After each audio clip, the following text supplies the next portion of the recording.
எங்க பாண்டியம் எங்க? ஹலோ மக்களே, எல்லாருக்கும் வணக்கம். ஸோ இந்த vlog வந்து எல்லாருமே ஆவலாக கேட்ட vlog என்னன்னா, என்னோட இன்ஸ்டாவில் வந்து நிறைய டிஎம்ஸ் வந்து இதுதான் வருது. அதுக்கப்புறம் நேரில் பார்க்குறவங்க எனக்கு இதை சொல்லுங்க நிறைய பேர் கேட்டீங்க. சரி, அதனால இன்னைக்கு வந்து அதை ஒரு vlog-ஆவே போட்டுடலாம் அப்படின்னு நான் வந்து முடிவு பண்ணிட்டேன். என்னன்னா, தம்பியுடைய வெயிட் கெயின் ரெசிபி, அதாவது சத்து மாவு. ஸோ இதுதான் வந்து இன்னைக்கு ஃபுல் vlog பார்க்க போறீங்க. ஏன்னா தம்பி வந்து நிறைய பேர் சொன்னாங்க ஃபர்ஸ்ட் பார்க்கும்போது ஒல்லியா இருந்தாரு, இப்போ ஆனால் நல்ல கியூட் ஆயிட்டாரு, அது வந்து என்ன ரீசன் அப்படின்னு கேட்டீங்க. ஸோ அதுக்கு வந்து நாங்கள் வந்து என்னோட பீடியாட்ரிஷன், அதாவது மம்மி டெலிவரி பண்ணும்போது எனக்கு பீடியாட்ரிஷனாக இருந்த ஒரு மதனகோபால் சார் தான். இப்போ என்னோட பையனுக்கும் வந்து அவர் தான் பீடியாட்ரிஷன். ஸோ அவர் சொன்ன வந்து சத்துமாவை தான் இப்போ நம்ம பண்ண போகிறோம். என்னம்மா?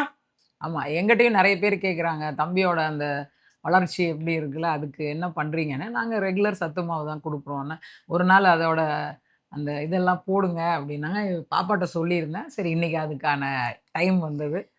என்னன்னா, அது வந்து ப்ரிப்பரேஷன் பண்ணுறது தான் நம்மளுக்கு டைம் எடுக்கும். மற்றபடி அதை வந்து அதை அந்த சத்து மாவு செஞ்சு வச்சுட்டா அது வந்து செய்கிறது ரொம்ப குயிக்கான டைம். ஆனால் வந்து அதை வந்து ப்ரிப்பேர் பண்ணுறது தான் டைம். ஸோ அதனால் உங்களுக்கு எல்லா பொருளையும் வந்து நான் வாங்கி வீடியோ எடுக்கணும். அதனால தான் நான் வந்து கொஞ்சம் டிலே ஆச்சு. ஸோ இப்போயுமே வந்து நான் வீடியோ முன்னாடி எடுத்துட்டு நான் இப்போ சொல்ல ஐ மீன் அம்மா சொல்ல வந்து அந்த வீடியோ அப்படியே வந்துக்கிட்டே இருக்கும். அம்மி, இந்த சத்து மாவுக்கு தேவையான பொருட்கள் என்னென்ன? ரொம்ப ஈஸியான பொருட்கள் தான். என்ன அப்படின்னா, அரிசி, ஜவ்வரிசி, அப்புறம் வந்து நட்ஸில் வந்து முந்திரி பருப்பு, பாதாம் பருப்பு, பிஸ்தா பருப்பு, அப்புறம் வந்து வால்நட், அந்த மூளை மாதிரி.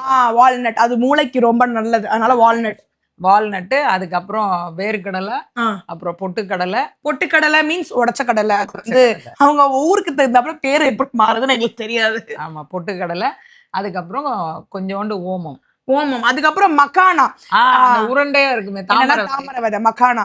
ஸோ இப்போ வந்து அது ஆக்சுவலி ஒரு நல்ல ஸ்நாக் குழந்தைங்களுக்கு. ஏன்னா இப்போ லேஸு சிப்ஸ் அப்படின்னு சாப்பிட்றத தாண்டி மக்கானா சும்மா உப்பு மிளகுத்தூள் ரோஸ்ட் பண்ணி கொடுத்தாலே ஒரு நல்ல ஸ்நாக். நம்ம யோசிப்போம் மக்கானா ஏதோ ஃபாரின்லேருந்து வந்திருக்குப்பா, அப்பெல்லாம் கிடையாது. நம்ம ஊரில் தாமரை இருக்குல்ல, அதுலேருந்து வர விதை தான் மக்கானா அப்படின்னு சொல்லுவாங்க. ஸோ அதனால் அது ஆக்சுவலி வந்து நம்ம ஊர் ஸ்நாக்கு தான். அது வெளிநாட்டு ஆளுங்க சாப்பிட்டதுனால அது வந்து ஃபாரின் ஸ்நாக் அப்படின்னு வச்சுட்டாங்க. பட் ஆனால் அது நம்ம ஊர் ஸ்நாக் தான். ஸோ இவ்வளோதான் தேவையா? ஆமாம், இந்த இன்க்ரீடியன்ஸை வந்து நம்மளோட வீட்டு அளவு, இப்போ நம்ம வீட்டில் நான் எடுத்திருக்கேன் அப்படின்னா எங்களோட கிளாஸ் பார்த்தீங்கன்னா 150 கிராம். அதுக்கு பாதி அளவுக்கு ஜவ்வரிசி, 150 கிராம் அரிசி எடுத்தோம்னா 75 கிராம்ஸ் வந்து ஜவ்வரிசி எடுத்தோம். ஸோ அது என்ன கணக்கு அப்படின்னு பார்த்தீங்கன்னா, ஒரு கிளாஸ் அரிசிக்கு அரை கிளாஸ் ஜவ்வரிசி. ஏன்னா டாக்டர் எங்களுக்கு இது வந்து தெளிவாக சொன்னாங்க. ஏன்னா ஒரு கிளாஸ் அரிசிக்கு ஒரு கிளாஸ் ஜவ்வரிசி எடுத்தீங்கன்னா கோந்து மாதிரி ஆயிடும். ஸோ அதனால தான் அவர் என்ன சொன்னார், ஒரு கிளாஸ் அரிசிக்கு அரை கிளாஸ் ஜவ்வரிசி போதும். அப்போதான் வந்து ஒரு மாதிரி கஞ்சி பதத்துக்கு வரும், இல்லைன்னா ரொம்ப வழவழன்னு ஆகிடும், குழந்தைங்க சாப்பிட முடியாது அப்படின்னாங்க. ஸோ நம்ம வீட்டில் வந்து இப்போ கிளாஸ் பார்த்தீங்கன்னா ஒரு கிளாஸ் வந்து 150 கிராம் அரிசி. ஸோ அதுக்கு பாதி பார்த்தீங்கன்னா 75 கிராம் ஜவ்வரிசி. நீங்கள் அவங்கவுங்க வீட்டில் வந்து எப்படி கிளாஸ் கணக்கு எடுக்கிறீங்கன்னா அதனால நம்ம பொதுவான அளவு சொல்லிடுவோம். நீங்கள் எந்த கப்புலையோ இல்லை வந்து கிளாஸ்லேயோ கிண்ணத்துலேயோ அரிசி அளக்குறீங்கன்னா அதுக்கு பாதி வந்து ஜவ்வரிசி எடுத்துக்கோங்க. ஆமாம்.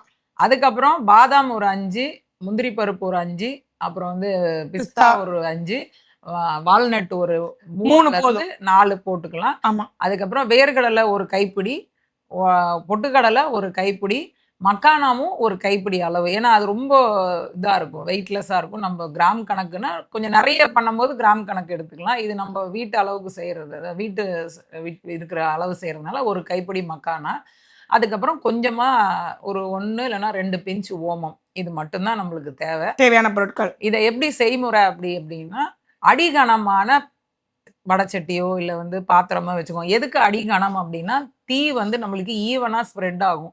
மெலிசா நம்ம பேன்லேயோ இதுலையோ வச்சோம் அப்படின்னா ஒரே இடத்துல தீ வரும். நம்ம வறுக்கும் பொழுது சீக்கிரம் கருகிரும். அந்த மொறுமொறுப்பு தன்மை இல்லாமல் போயிடுச்சுன்னா நம்மளுக்கு நல்லா இருக்காது. அதனால அடி கனமான சட்டி வச்சு ஹீட் பண்ணிட்டு ஸ்லோ பண்ணிடுங்க. ஸ்லோ பண்ணிட்டு ஃபர்ஸ்ட் அரிசியை போட்டு நல்லா அந்த ஒரு பொரி பதம் வரும், வெள்ளை கலர் ப்ரௌன் கலர்ல இருக்கும். ஆமா, அது நம்ம கையில அந்த அரிசி எடுத்து இப்படி பண்ணனா சாப்பிடும்போது நறுக்கு நறுக்குன்னு இருக்கும். ஏன்னா மம்மி வறுக்கும் போது ஒரு கைப்பிடி அளவு நான் ஸ்நாக்ஸ் மாதிரி எடுத்து சாப்பிட்டேன்.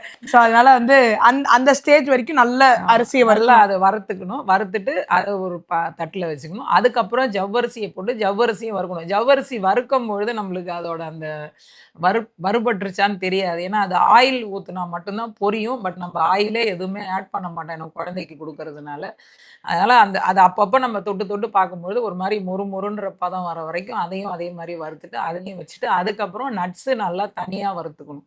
எல்லா நட்ஸும் பிஸ்தா ஏன்னா கொஞ்சம் கொஞ்சம் போட்டிருக்கிறதுனால எல்லாத்தையும் ஒண்ணா போட்டு வறுத்துட்டு இறக்குறதுக்கு ஒரு கொஞ்சம் 2 மினிட்ஸ்க்கு முன்னாடி வேர்க்கடலையும் பொட்டுக்கடலையும் போட்டு ஒரே வறுத்துட்டு அதையும் போட்டு ஆற வச்சிடணும். ஆற வச்சதுக்கு அப்புறம் மிக்சியில நல்லா பொடி பண்ணிட்டு ஜலிச்சு எஸ். ஸோ இதுல என்னன்னா அம்மா ஒரு விஷயம் மறந்துட்டாங்க. என்னன்னா அம்மா அதை வறுத்து எடுத்தாங்கல்ல, அதுக்கப்புறம் வந்து வறுத்து இறக்குனதுக்கு அப்புறம் தான் ஓமம் போடணும். ஒரு பிஞ்சோ இல்ல 2 பிஞ்ச் ஓமம் போடணும். ஏன்னா ஓமம் வந்து டைஜஷனுக்காக டாக்டர் சார் போட சொன்னாரு. ஸோ அதனால ஒரு பிஞ்ச் இல்ல 2 பிஞ்ச் ஓமம். உப்பு வந்து இப்ப போடாதீங்க. ஏன்னா கஞ்சி காய்ச்சும் போது நம்ம உப்பு போட்டுக்கலாம். இப்ப போட்டீங்கன்னா அப்பயும் போடும்போது ரொம்ப அதிகமாயிடும். நாங்க எங்க குட்டிக்கு வந்து உப்புல தான் கொடுத்துக்கிட்டு இருக்கோம். ஏன்னா ஜீனி அதிகமா கொடுக்க கூடாது அப்படி. பேசிக்காவே கிட்ஸுக்கு வந்து ஒரு 3 வயசு வரைக்கும் சுகர் ஃபுல்லா அவாய்ட் பண்றது ரொம்ப நல்லது. ஏன்னா அப்புறம் நம்ம கொடுக்குற சாப்பாடை வந்து அவங்க பெருசா சாப்பிட மாட்டாங்க. ஸோ அதனால வந்து அவனுக்கு என்ன சொல்லுவாங்க, ஒரு 2 வயசுக்கு அப்புறம் வந்து பால்ல வந்து பிஸ்கெட்டை போட்டு சாப்பாடு விட்டுங்க. அப்பெல்லாம் அவனுக்கு நான் பழக்கவே இல்லை. டீ காஃபியோ இந்த பெருசா அவன் ஸ்வீட்டா எப்பயாவது ஒரு வாட்டி சாக்லேட்டு கேக் அந்த மாதிரி ஃபங்க்ஷன்ஸ் எங்கேயா போகும்போது அப்படிதான், இல்லை மந்த்லி ஒன்ஸ் அந்த மாதிரி லைட்டாக ஐஸ்கிரீம்ஸ் அப்படிதானே தவிர ரெகுலராக நான் வந்து இந்த லேஸு சிப்ஸுக்கு இந்த மாதிரி சுகர் ஐட்டம்ஸ்க்கு அவனுக்கு நான் பிளான் கொடுத்ததே கிடையாது. உப்பு மட்டும் தான் சேர்ப்போம். நம்ம வீட்டில் எப்படி நம்ம காரசாரமாக மிளகு காரத்தோட சமைக்கிறோமோ அதுதான் வந்து அம்மாவும் அம்மாச்சியும். குக்கிங் மட்டுமே அவங்க தான் பார்த்துப்பாங்க. நம்ம கூட பெருசாக தெரியாது, நான் வந்து ஊட்டுறது மட்டும்தான். ஸோ இங்கேருந்து அம்மா சமைப்பாங்க, அங்கே போனால் வந்து அம்மாச்சி வந்து நல்ல அவனுக்கு தகுந்த மாதிரி சமைச்சு கொடுத்துருவாங்க 2 பேரும். ஸோ அதனால குக்கிங் வந்து அவங்க தான் பார்த்துப்பாங்க. ஸோ இது வந்து ஆக்சுவலி உங்க வீட்டுல குட்டீஸ்க்கு நீங்க என்ன உப்பு கொடுத்து பழகிருக்கீங்களா? இல்ல பேசிக்கா சக்கரை வேண்டாம், உப்பு ஸ்வீட் கொடுக்கறதா இருந்தீங்கன்னா நாட்டு சக்கரை கொஞ்சமா போட்டு மிக்ஸ் பண்ணிக்கோங்க. அதுவும் அது கஞ்சி காய்ச்சும் பொழுது அந்த காய்ச்சி உங்க குழந்தைங்களுக்கு காலையிலயோ இல்லை ஈவினிங் டைம்லோ கொடுத்தீங்கன்னா நல்ல ஸ்ட்ரென்த்தாகவும் இருக்கும், வெயிட் கெயினும் ஆகும். அண்ட் வந்து இப்போ வந்து நாங்கள் இது எங்களோட அந்த வீட்டு அளவுக்கு பண்ணோம். அண்ட் வந்து நீங்கள் இதை ஃபஸ்ட்டு கொஞ்சமாக ட்ரை பண்ணி பாப்பாக்கு கொடுங்க. நல்லா சாப்பிட ஆரம்பிச்சிட்டாங்கன்னா நிறைய குவான்டிட்டி அப்புறமா பண்ணுங்க. ஃபஸ்ட்டு எடுத்தோடனே நிறைய குவான்டிட்டி பண்ணி அவங்களுக்கு பிடிக்கல இல்லை சாப்பிட டைம் எடுக்கிறாங்கன்னா நம்ம பண்ண ப்ராடக்ட் வந்து வேஸ்ட்டாக போயிடும். அதனால இப்போ வந்து ஃபஸ்ட்டு ஒரு வீட்டில் வந்து குட்டி கிளாஸ் இருக்குன்னா அந்த குட்டி கிளாஸில் ட்ரை பண்ணி வேஸ்ட் ஆகிடுச்சுன்னா கவலைப்படாதீங்க. ஸோ இப்போ நான் இன்னைக்கு உங்களுக்கு வீடியோ எடுக்கிறதுனால இவ்வளோ தான் நான் இன்னைக்கு அரைச்சிருக்கேன். இது வந்து உனக்கு ஒரு 3 to 4 days வரும். 3 to 4 days வரும். இங்க கிட்ட வாங்களே எவ்வளவு சாஃப்டா இருக்குன்னு. ஸோ வந்து நம்ம இந்த மாதிரி அரைச்சிட்டு இப்படி ஜலிச்சு வச்சிடணும். ஓகேங்களா? வந்து அரைச்சி இந்த மாதிரி ஜலிச்சு குட்டி டப்பால வச்சுப்போம். இப்போ வந்து ஃபர்ஸ்ட் அவன் வந்து இந்த சத்து மாவு மட்டும்தான் ரொம்ப சாப்பிட்டுட்டே இருந்தாங்க, நிறைய குவான்டிட்டி. இப்போ நாங்கள் வந்து என்ன பண்ண ஆரம்பிச்சிட்டோம், வாரத்தில் வந்து 2 நாள் இந்த சத்து மாவு, 1 நாள் இட்லி, அதுக்கப்புறம் 1 நாள் வந்து உப்மா சாப்பிடுவான், பொங்கல் சாப்பிடுவான். அதே மாதிரி கம்பல்சரியா அவனுக்கு வந்து கவர்மெண்ட்ல சத்து மாவு கொடுக்குறாங்கல்ல, அதை நான் போய் வாங்கிட்டு வருவேன். ஸோ நம்ம இங்க வந்து எனக்கும் பிடிக்கும், அக்காங்க வருவாங்க. ஸோ அதனால அந்த சத்து மாவு வந்து 1 நாள் நான் கொடுப்பேன். ஸோ இப்படிதான் வந்து இவனுக்கு சத்து மாவு நாங்க பண்ணி வச்சிருக்கோம். அண்ட் நிறைய பேருக்கு வந்து இது காய்ச்சுனா எப்படி இருக்கும்னு தெரியாது. ஸோ இப்ப பாருங்களேன், நான் காய்ச்சி இந்த கன்சிஸ்டன்சில காய்ச்சறதும் ஒரு மெத்தட் இருக்கு. நிறைய பேர் என்ன பண்ணுவாங்கன்னா சுடுதண்ணி வச்சு அந்த சுடுதண்ணில அந்த பவுடரை ஸ்ட்ரெயிட்டா போட்டு கலக்குவாங்க. பாத்தீங்கன்னா இது காய்ச்சறதுக்குன்னு ஒரு மெத்தட் இருக்கு. நிறைய பேர் என்ன பண்ணுவாங்கன்னா சுடுதண்ணி வச்சுட்டு அதில் ஸ்ட்ரெயிட்டாகவே இந்த பவுடரை போட்டு மிக்ஸ் பண்ணி பண்ணுவாங்க. அப்போ என்ன ஆயிரும்னா சீக்கிரமாக அது வந்து இறுகிடும், 2வது கட்டி பட்டுரும், வேகாது. குழந்தைங்களுக்கு வேகாமல் கொடுத்தோம் அப்படின்னா அது வந்து வயிறு அப்செட் ஆகிடும். ஸோ முதல்ல என்ன பண்ணணும் அப்படின்னா கஞ்சி நம்ம எவ்வளோ வைக்க போகிறோமோ அந்த தண்ணியோட அளவில் பாதியில் நம்ம பவுடரை போட்டு ஃபஸ்ட்டு வெறுமனை கரைச்சிக்கிட்டு அதுக்கப்புறம் கட்டி இல்லாமல் மிச்சம் இருக்கிற தண்ணியை அடுப்புல வச்சு கொதிக்க வச்சுட்டு அந்த கொதி தண்ணியில இந்த கஞ்சியை ஊற்றி கைவிடாம கிளறிக்கிட்டே இருக்கணும். ஆமா, அப்பதான் வந்து கட்டியும் படாது, சீக்கிரம் இறுகாது, நல்லா வேகும். வெந்துச்சுன்னாதான், ஏன்னா வெந்த பொருட்களை கொடுக்கும்பொழுது குழந்தைங்களுக்கு. ஆமா, இம்பார்ட்டன்ட் என்னன்னா இதுல வந்து நம்ம அரிசி வந்து பொடி பண்ணிருக்கோம், ஜவ்வரிசியும் பொடி பண்ணிருக்கோம்னால இது பேசிக்காவே இது ரெண்டுமே குக் ஆகணும். குக் ஆகாம சாப்பிட்டா வயிறு வந்து அப்செட் ஆகிறனால இது குக் ஆகிறதுக்காக தான். நீங்க எவ்வளவுக்கு எவ்வளவு வந்து தண்ணி ஊத்துறாலுமே இது வந்து வெந்து உபரி ஆயிடும், உபரியாய் இறுகிடும். ஸோ அதனால அப்படிப்பட்ட கஞ்சி தான் இது. அண்ட் இதுல வந்து இப்போதான் நீங்க வந்து 1 பிஞ்ச் சால்ட்டோ இல்ல 2 பிஞ்ச் சால்ட்டோ போடணும். அதுக்கு மேல வந்து தேவையான அளவு சால்ட் இல்லைன்னா தேவையான அளவு ஸ்வீட் போடும். ஆமா. ஸோ எல்லாருமே கேட்ட ரெசிபி வந்து இப்போ நாங்க சொல்லிட்டோம். திருப்பியும் நான் வந்து சொல்றேன். தேவையான பொருட்கள் என்னன்னா அரிசி, ஜவ்வரிசி, பாதாம், பிஸ்தா, முந்திரி, வால்நட், மக்கானா, வேர்க்கடலை, உடச்ச கடலை, கொஞ்சம் ஓமம். ஸோ இதுதான் வந்து இதுக்கு தேவையானது. ஏன் நம்ம இதுல வந்து டேட்ஸோ ஆப்ரிகாட்டோ போடலைன்னா அது வந்து ஒரு மாதிரி இந்த தன்மை இருக்கும், பிசுபிசுப்பு தன்மை இருக்கும். போட்டோன்னா அது ஒரு மாதிரி நல்லா இருக்காது. நம்ம வேணும்னா அது குழந்தைங்களுக்கு தனியாக கொடுக்கலாம், இந்த கஞ்சியோட இல்லாமல் தனியாக நம்ம கொடுக்கலாமே தவிர இதில் நம்ம டேட்ஸ் எல்லாம் ஆட் பண்ண மாட்டோம். அதுக்கப்புறம் வந்து எல்லாத்தையுமே ட்ரை ரோஸ்ட் பண்ணுங்க. பண்ணிட்டு ஓமம் வந்து இறக்குனதுக்கப்புறம் ஒரு பிஞ்ச் 1.5 இருக்கும்போதே போட்டி. ஆமாம், ஆட் பண்ணிட்டு அண்ட் வந்து இதை அரைச்சு ஜலிச்சு செகண்டாக நம்ம ஜலிக்கிறோம் தெரியுங்களா, அதுதான் வந்து இப்போ இந்த பவுடர். ஃபர்ஸ்ட் ஜலிக்கும் போது மேலே டஸ்ட் இருக்கும். ஐ மீன் டஸ்ட்னு கிடையாது, அது வந்து கொஞ்சம் பெரிய பெரிய பார்ட்டிகல்ஸ் பெருசா இருக்கிறது எல்லாமே தனியாக. திரும்ப அதையும் ரிட்டர்ன் நம்ம வந்து மிக்சியில போட்டு அடிச்சு. எங்க அம்மா அப்படிதான் பண்ணுவாங்க, வேஸ்டே பண்ண மாட்டாங்க, எதையும் வேஸ்ட் பண்ண மாட்டாங்க. ஸோ அப்படி பண்ண கஞ்சி தான் இது. ஸோ வீக்லி நீங்க எப்படி வந்து தம்பிக்கு ஃபுட்டு கொடுக்குறீங்க கேட்டீங்களே, ஸோ இந்த கஞ்சி வந்து 2 நாள் மார்னிங் கொடுப்போம். அதுக்கப்புறம் ஒரு நாள் வந்து இட்லி, இல்லை ஒரு நாள் ஊத்தாப்பம் மாதிரி தோசை, அண்ட் ஒரு நாள் வந்து உப்மா பொங்கல், அண்ட் வந்து நான் சொன்னல கவர்மெண்ட்ல இருந்து சத்து மாவு மிக்ஸ் கொடுக்குறாங்கன்னு. நம்ம எல்லாருமே நினைக்கிறோம் கவர்மெண்ட்ல இருந்தா அப்படின்னு, ஆனா உண்மையிலே சொல்றேன் அவங்க சத்து மாவு வந்து அவ்வளோ சூப்பரா இருக்கும். நானும் மாமா வந்து சம்டைம்ஸ் உருண்டை பிடிச்சு சாப்பிடுவோம். நிறைய சத்து மாவு பாக்கெட் இருந்துச்சுன்னா ஒரு சத்து மாவு பாக்கெட் வந்து நாங்க அப்படி சாப்பிடுவோம். தேங்காய் சில்லி கட் பண்ணி அப்படியே சுடுதண்ணில உருண்டை பிடிச்சோம்னா நல்லா சூப்பரா இருக்கும். ஒரு அதனால அவருக்கு வந்து compulsory weekly once R twice வந்து சத்து மாவு போயிடும். ஸோ அப்படிதான் வந்து நட்சத்திரன் ஒரு ரொட்டீன் இருக்கு. ஸோ அதுக்கப்புறம் நான் சுகர் கொடுக்க மாட்டேன்னு சொல்லுவேன். இதுதான் பேசிக்காகவே நட்சத்திரனுக்கு ஃபுட்ஸ் கொடுக்கறது. அண்ட் கர்ட் ரைஸு, அதுக்கப்புறம் மட்டன் சூப், அந்த மாதிரி எல்லாமே நம்ம வந்து கொஞ்சம் கொஞ்சமாக கொடுக்க ஆரம்பிக்கணும். அதே மாதிரி நிறைய பேர் யோசிக்கிறீங்க, என் குழந்தை வந்து உடம்பு ஒல்லியா இருக்கு அப்படின்னு யோசிக்கிறீங்க. நீங்க அப்படி எதுவுமே யோசிக்காதீங்க. பாப்பாங்க எப்பயுமே அவங்க ஹைட்டுக்கு ஏற்ற அந்த மந்த்துக்கு ஏற்ற வெயிட் இருந்தால் போதும். ரொம்ப குண்டா இருக்கணும்னு அவசியம் இல்லை, அவங்க ரொம்ப ஒல்லியா இருந்தால் அனிமிக்கா இருக்காங்கன்னு அவசியம் கிடையாது. அவங்க ஹைட்டுக்கு ஏற்ற வெயிட் போன் வெயிட்ல கரெக்டாக இருக்காங்க. ஏன்னா என் பீடியாட்ரிஷன்ல மதனகோபால் சார்ட்ட போகும்போது அவர் சொன்னார், சார் தம்பி ரொம்ப லீனா இருக்கானேன்னு. அவர் வந்து என்ன பண்ணாரு, உன் குழந்தைக்கு என்ன மந்த் ஆகுதுன்னே மந்த்து சொன்னேன், வெயிட்டை செக் பண்ணாரு, அவர் சார்ட்டு காமிச்சாரு, இந்த மந்த்துக்கு அவன் இந்த வெயிட்ல தான் இருக்கணும், உன் பையன் இருக்கானா, இருக்கா சார், அதுக்கப்புறம் உனக்கு என்ன கவலை, ஸோ இதை மட்டும் நீ மெயின்டைன் பண்ணு.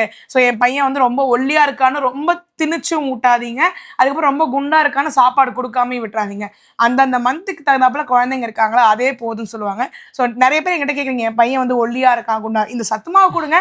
அதை தாண்டி அவங்க ஆக்டிவா இருக்காங்களா, துருன்னு இருக்காங்களா, அதுதான் முக்கியம். என் பையன் வந்து குண்டாகலை, என் பொண்ணு குண்டாகலன்னு தயவு செஞ்சு ஃபீல் பண்ணாதீங்க. நாள் போக்கில் அவங்களே வளர்ந்து செட் ஆயிடுவாங்க. ஸோ இப்பவே வந்து அவங்கள பத்தி பெருசா கவலைகள் பட வேண்டாம். எங்களோட பீடியாட்ரிஷன், அதாவது இதுல என்ன பெரிய ஒரு ஆசீர்வதிக்கப்பட்ட விஷயம் அப்படின்னா, என்னோட டெலிவரியில எனக்கு டெலிவரி பார்த்த டாக்டரும் என்னோட பீடியாட்ரிஷன், அதாவது இந்திரஜாவோட பீடியாட்ரிஷனும் சேம் செட்டப் தான் இந்திரஜாவுக்கும் வந்தாங்க. எனக்கு டெலிவரி பார்த்தவங்க தான் பாப்பாவுக்கும் பார்த்தாங்க. என்னோட பீடியாட்ரிஷன் தான் வந்து அவங்களுக்கும் பீடியாட்ரிஷன். அவர் சொல்ற 3 விஷயம்: குழந்தை ஆக்டிவா இருக்காங்களா, நல்லா சாப்பிட்றாங்களா, என்ன தேவை என்ன தேவையில்லை அப்படிங்கிறது அவங்களே முடிவு பண்ணிக்கிறாங்களா, நல்லா தூங்குறாங்களா, இதுதான் நீங்க பார்க்கணும். அனிமிக்கா இருந்ததுன்னா அந்த குழந்தை ஒரு மாதிரி சோகமா இருப்பாங்க, சோர்ந்து இருப்பாங்க. குண்டா இருந்தா அவங்களால ஆக்டிவா இருக்க முடியாது, ஒரே இடத்துலயே மண்ணு மாதிரி உட்கார்ந்துருப்பாங்க. இது மாதிரி இருந்தாதான் நீங்க கவலைப்படணும், எங்ககிட்ட வரணும். அதுக்கு முன்னாடி குழந்தைங்க ஆக்டிவா நல்லா ஓடி ஆடி விளையாண்டுட்டு கரெக்ட் டைமுக்கு சாப்பிட்டுக்கிட்டு தேவையானதை மட்டும் எடுத்துக்கிட்டு நல்லா தூங்குறாங்களா, 7 to 8 hours தூங்கணும் அவங்க. இதெல்லாம் பார்த்து கரெக்டா இருந்தாலே அந்த குழந்தை ஆரோக்கியமான குழந்தை தான். நீங்க இதெல்லாம் தூக்கிட்டு வந்து என்கிட்ட ஒல்லியா இருக்காங்க, என்கிட்ட கருப்பா இருக்காங்க, ஏன் குண்டா இருக்காங்க, எங்க வீட்ல யாருமே குண்டா இல்லை, இவன் மட்டும்தான் குண்டா இருக்கான் அப்படின்னு எல்லாம் கேள்வி கேட்காதீங்க. அது காலப்போக்கில் அந்த குழந்தைங்க வளர வளர மாற செய்யும் அப்படின்னாங்க. ஸோ இந்த அளவுக்கு தெளிவா அவர் சொல்றாரு. அதனால எங்க குழந்தைங்க இப்படி இருக்காங்க, என் பிள்ளை ஏன் இல்லை, உங்க பிள்ளை இப்படி இருக்குன்னு ஒருத்தருக்கு ஒருத்தர் கம்பாரிசனே பண்ணாதீங்க. அது அவங்கவுங்களோட உடல்வாகு, அவங்கவுங்களோட நிலை, அது மாற மாற நல்லா இருக்கும். ஆக்டிவா இருக்காங்க, நல்லா சாப்பிடுறாங்க, நல்லா தூங்குறாங்கன்றத மட்டும் பார்த்தா போதும். கம்பாரிசன் பண்ணி இப்ப இருக்க கிட்ஸ் எல்லாருக்குமே இந்த ஜென்ரேஷன் எல்லாமே பயங்கர கிளவரா இருக்காங்க. இது இப்படி சாப்பிடணும்னு அவங்களே ஒரு 10 வயசுக்கு அப்புறம் போச்சுன்னா, மம்மி எனக்கு இதுதான் இருந்தா போதும்னு இந்த வெஜிடபிள் கொடுங்கன்ற லெவல் நாலேஜபிளா இருக்காங்க. ஸோ இப்போதைக்கு உங்க குழந்தைங்க எப்படி ஜாலியா சூப்பரா இருக்காங்களா அதே மாதிரி அவங்க இருக்கட்டும். So no problem. ஸோ நீங்க கேட்ட கஞ்சி மிக்ஸோட வீடியோ விளாக் வந்து கண்டிப்பா வந்துடும். அண்ட் நெக்ஸ்ட் என்னன்னு பாத்தீங்கன்னா, நெக்ஸ்ட் நம்ம Q&A விளாக் தான் போட போறோம். ஓகேங்களா? அதுக்கு நீங்க கொஸ்டின்ஸ் வந்து இந்த வீடியோ கீழே வந்து நீங்க கமெண்ட் பண்ணுங்க. ஸோ அந்த கொஸ்டினுக்கு வந்து நானும் மாமாவும் வந்து ஆன்சர் சொல்றோம். ஸோ இந்த விளாக்ல மம்மி இருந்தாங்க, அடுத்த Q&A விளாக்ல மாமா இருப்பாங்க. So until tata bye bye from Indraja and அம்மா. பாய்.